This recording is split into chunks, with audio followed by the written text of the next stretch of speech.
My name is Hubert Ruzibiza. I'm originally from Rwanda, Pan-African. My expertise is in climate financing. Interestingly enough, I would say it's in financing and developments of projects and business development. But over the years, I've been focusing essentially on climate change and resource mobilization. And I currently focus in particular in structuring vehicles that are climate resilient and mobilizations of resources for those vehicles.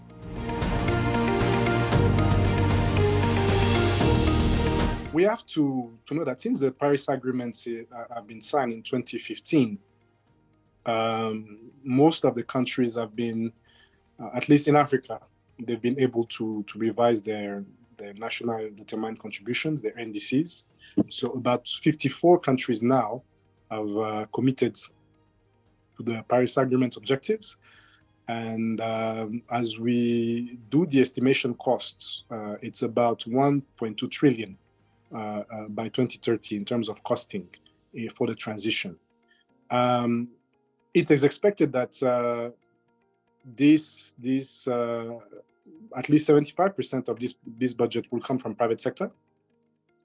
And basically, I don't see it as more of a challenge than it is globally, but probably an opportunity also for African countries to embrace the transition, to review the development landscape and adapt and transition into a greener economy. And for that to happen, it will require definitely to have the right investment vehicles, the right structures to actually mobilize those resources. But everything starts from a policy perspective, and I think most of the countries have adopted the right policies against climate change. But now, because we want to mobilize, as I mentioned, the 1.2 trillion that is for the cost, but in terms of opportunities for investments, by 2030, we are looking over $3 trillion. And that requires actually support from all kinds of actors, from public, private, and designing facilities that are actually adapted for the transition. So overall, I think it's a major opportunity for the continent.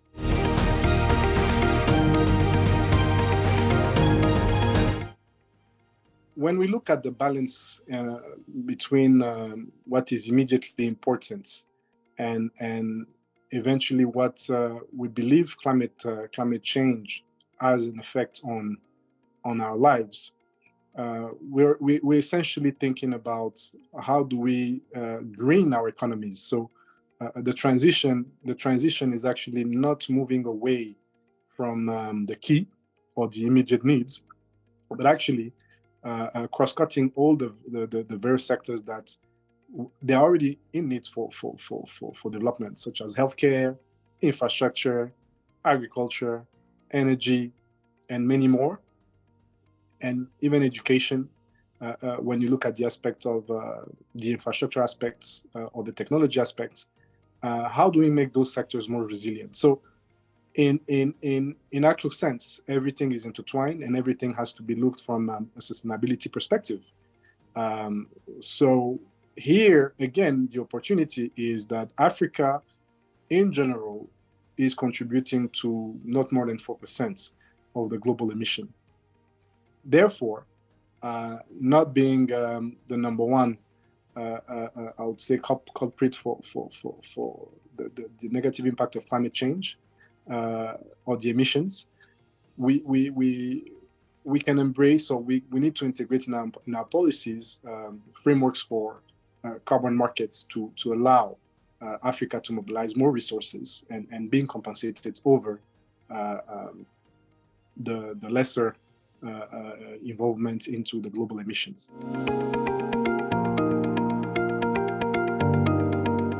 Most of the countries, about 54 countries, have revised their NDCs, which to me is actually very key in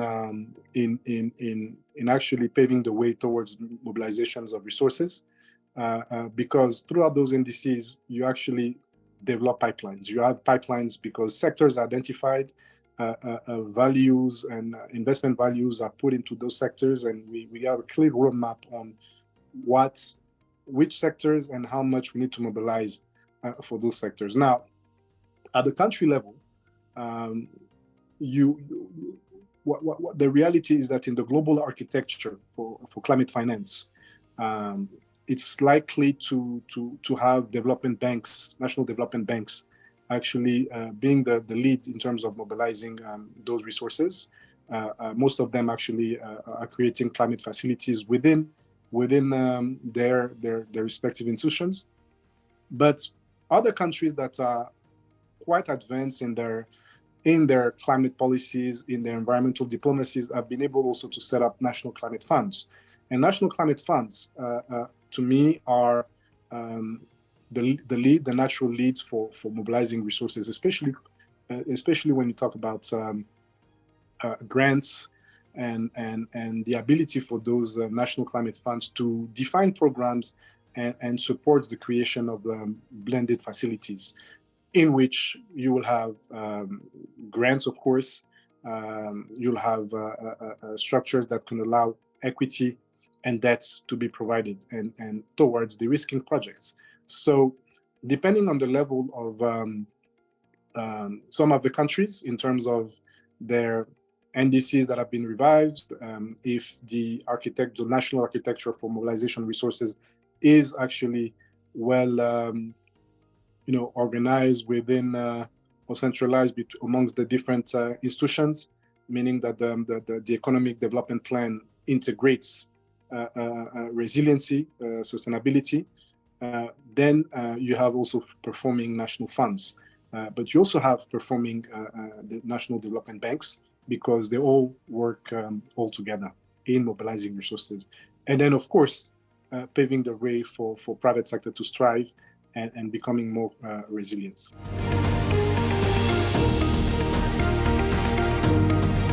I think when you look at the last COP27, which we all attended in Sharm el-Sheikh, I would say we had a lot of announcements around various facilities, be it at national level, be it at regional level, but also at the global level. So the likes of, if I remember well, to think just about Africa, a lot of initiatives such as the Africa Green Infrastructure Alliance, the Africa Green Infrastructure and Investment Bank. Many facilities have been launched or advanced during this COP with the aims to mobilize more resources. Even in Rwanda, they've launched IREME, which is a new blended finance facility. And to me, that represents an important milestone in terms of Africa taking ownership in their own development agenda. Africa being at the forefront of their own NDC's resource mobilization, and Africa not being yet, while not being the number one source of, or the number one emitter, as I was just mentioned at the beginning, 4% contribution globally, but yet, because we all share this atmosphere and this planet Earth, Africa now has taken the lead. So the loss and damage funds, which was approved during the COP27, $100 billion fund, well, it's a great initiative at the global level and definitely to the benefit of the South region that have experienced a lot of droughts and floods due to climate change. I will tend to look at it from the capacity to mobilize those resources beyond just the announcements, but also the fact that the country's readiness in terms of mobilizing, co-financing and co-mobilizing those resources. So countries that are ahead in their own plan with national climate funds, with an integrated approach in mobilizing resources with the support of their own ministries of environment and finance and even development bank, national development banks are at a better position to actually tap into those resources. But the speed at which the $100 billion fund has to be mobilized, it's another, I mean, we have to increase the speed, of course. And of course, we wouldn't want to be in COP28 and again, sit down and launch new facilities that have a hard time to get the resources. It's hard work. The road is long, but it's not impossible. Again, to come back to Africa, the readiness in terms of institutions, in terms of policies, in terms of integration of policies and leadership. Definitely, it's all about leadership and the right vision are the key ingredient to one, mobilize those resources, disburse those resources for projects that are identified and matching climate resiliency.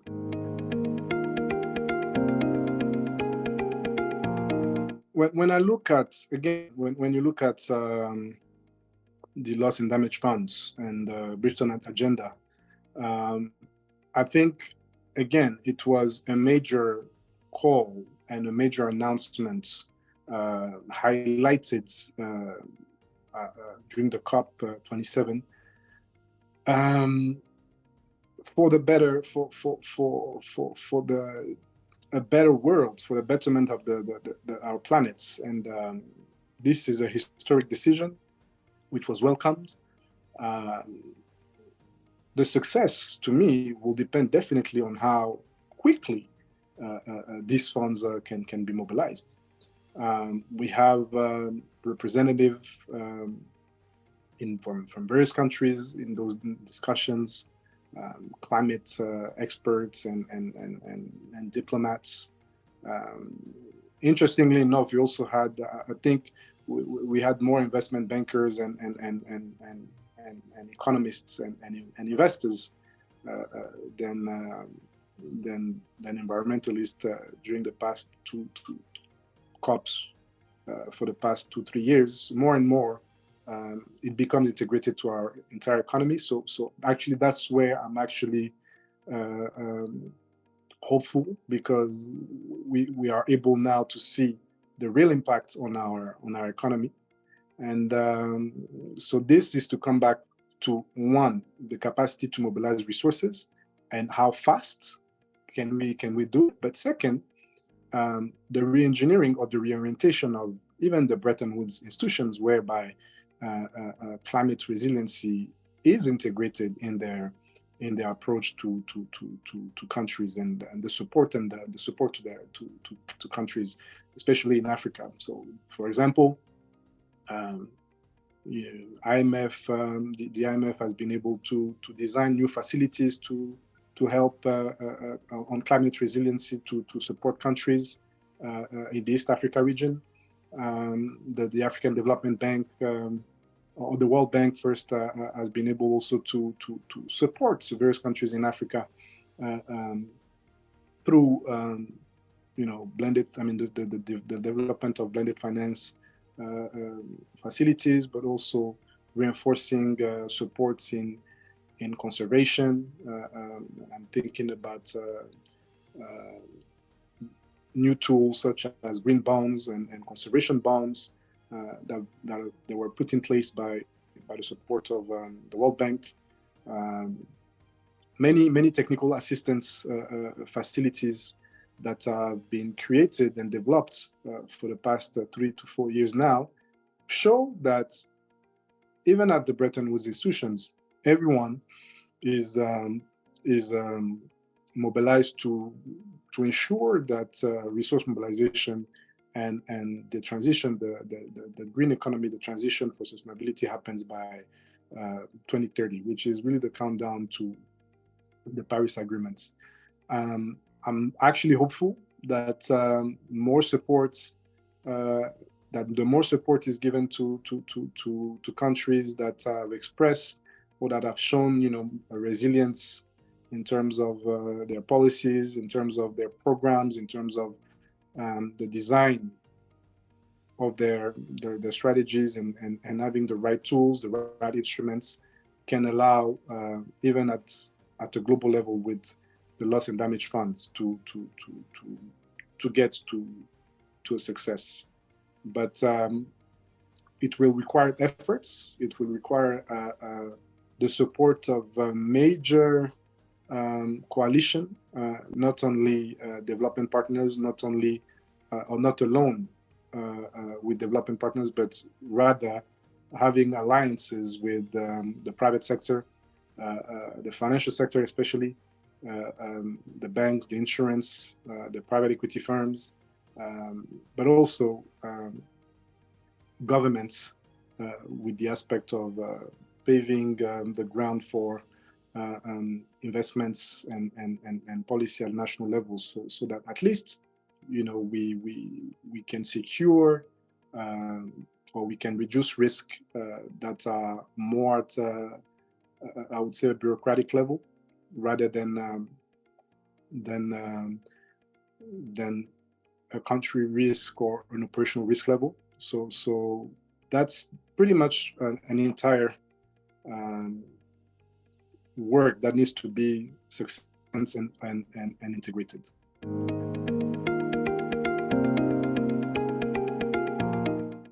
Most countries have revised their NDCs, but it seemed that it was a problem from the environmental side of the governments. So something for ministries of environments, but when we look at it, it's actually more of it's a global economic agenda rather than just environments. And the ones that are succeeding, at least the countries that we see that are succeeding in this approach, are the ones who have actually integrated their policies, their national plans, according to sustainability. They've integrated climate resiliency. For example, if countries have development plans around infrastructure, ensuring that the sustainability aspect is considered, and the type of equipment, the type of bricks, the type of roads, the type of any aspects around the infrastructure has to be reconsidered and revisited through the lens of sustainability. Otherwise, if that doesn't happen, it's not just only about being able to mobilize resources, because donors and the whole global architecture on finance is currently revisiting their approach to sustainability. It's not about just being adjusted to the shift, to the current shift, but it's more about also ensuring that you don't have assets that are depleting over time. Because when you look at old assets that are not resilient, such as buildings, so we are not talking about the cost of retrofitting, that has a major cost. So ensuring that we have the right policies, ensuring that we have the right guidance in terms of, for instance, I just picked the sectors of building, because I think it's a great example to see the resilience or the sustainability of a city or of a country. In terms of programs, green cities to me represent actually the key aspects in mobilizing resources and ensuring the implementations of any strategies at a national level or at a regional level. And therefore, my message to ministries of finance is to align their development plans and agendas with sustainability, because it will cost more by not doing so. But at the same time, this is also where we will be able to almost speak the same language as capital providers.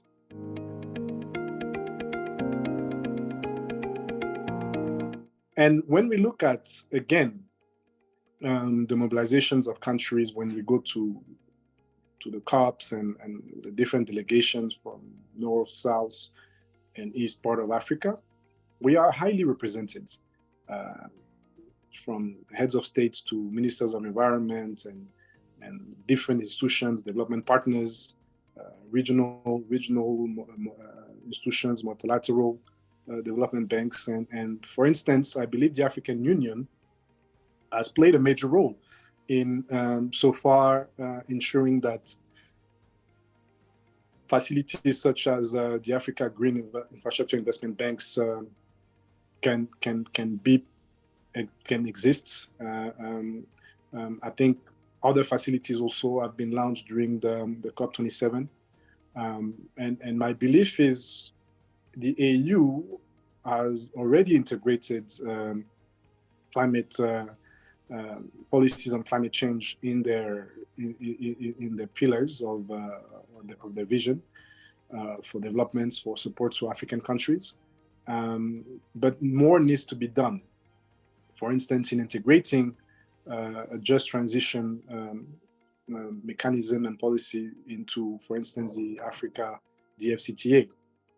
So if that can be done at the AU level, as being more deliberate about it, and being a catalyzer for more resources, because they are now attending, they are now part of the global meetings such as the G20, and they are represented there. So the ability to mobilize resources in various instances and constituencies represent a major support. And beyond even the traditional, I would say the traditional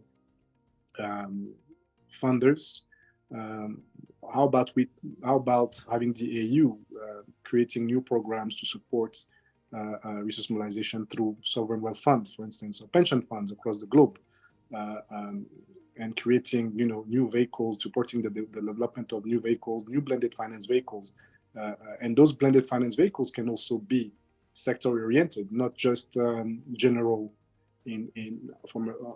at large, but being quite specific per sector, such as a blended, just an example, blended finance vehicles for the transition for e-mobility, for electric mobility in Africa, or else blended finance targeting renewable energy mainstreaming across the continent. Same thing with agroforestry. Same thing with green buildings, as I mentioned earlier on. And I think having a concerted approach from the countries to the region to the continental level, and having the AU being able to pool capital because they have the access through those programs that are designed, I think is very key.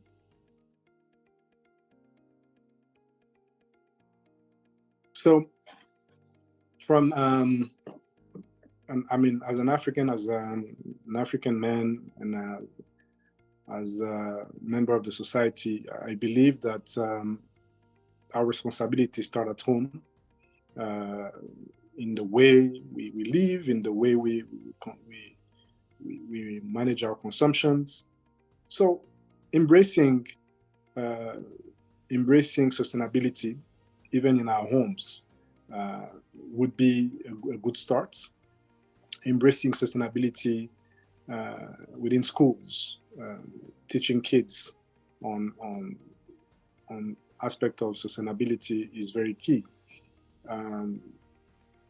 And from there, I believe that each and everyone will contribute in reducing, the levels of emissions. From a more global perspective, I think if Africa wants to ensure that it gets to finance its NDCs, this will require the efforts of all the major players we talked about, be it at national level, from a policy perspective that is really integrated from environment and finance, having the right vehicles, the right tools that would be able to mobilize those resources is very key.